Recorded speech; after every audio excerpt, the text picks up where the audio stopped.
So yesterday, President Trump held a news conference to announce that the U.S. had taken out Abu Bakr al-Baghdadi, the most wanted terrorist in the world, the leader of ISIS.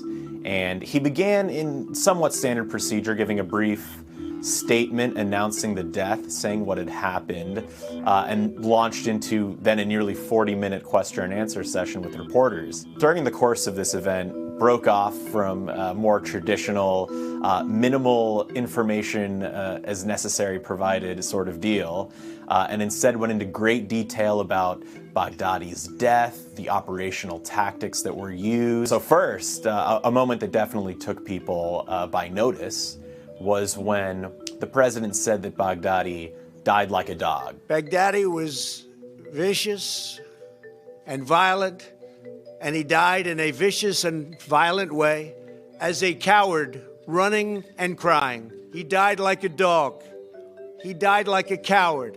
Typically, you would not have such detail about the person's death disclosed, but President Trump clearly saw that this was a necessary information to provide the public, and he went into great detail. When we landed with 8 helicopters, a large crew of brilliant fighters ran out of those helicopters and blew holes into the side of the building, not wanting to go through the main door because that was booby-trapped.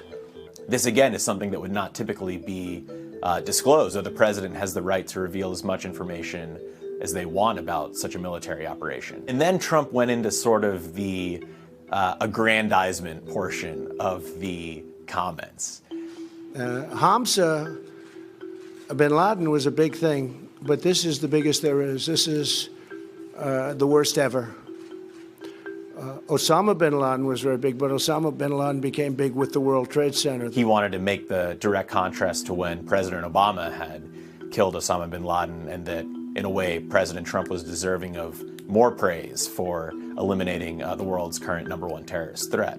Now, during those remarks, he also made mention of how Hamza bin Laden was tall and very handsome like his father. Again, going into great descriptive detail on other terrorists in a way that just came across as slightly bizarre.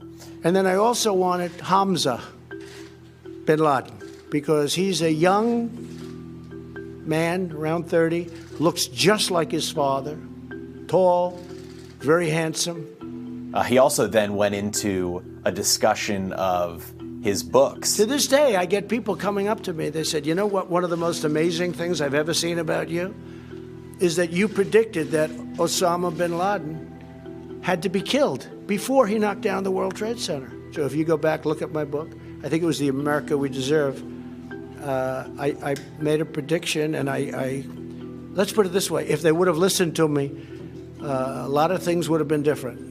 When in reality, he had only made a passing reference to bin Laden in this book, and it was at a time when bin Laden was already known to the U.S. government to be a significant threat, though he was not taken out in some way before the World Trade Center attacks came to fruition. A couple of weeks ago, they were able to scope him out. You know, these people are very smart. They're not into the use of cell phones anymore. They're very technically brilliant. You know, they use the internet better than almost anybody in the world, perhaps other than Donald Trump. Contrasting himself with ISIS was a very interesting choice of contrast. This was, in many ways, a atypical way to announce the death of a major terrorist captured and killed by the United States. And we saw when President Obama had announced Osama bin Laden's death in 2011 that he had made extremely brief remarks, did not divulge immediate details of his death, other than to say that, you know, we had captured and killed Osama bin Laden. President Trump,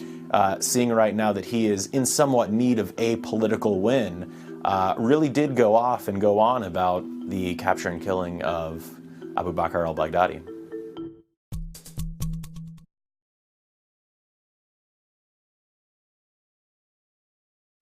Hey, NBC News viewers, thanks for checking out our YouTube channel. Subscribe by clicking on that button down here, and click on any of the videos over here to watch the latest interviews, show highlights, and digital exclusives. Thanks for watching.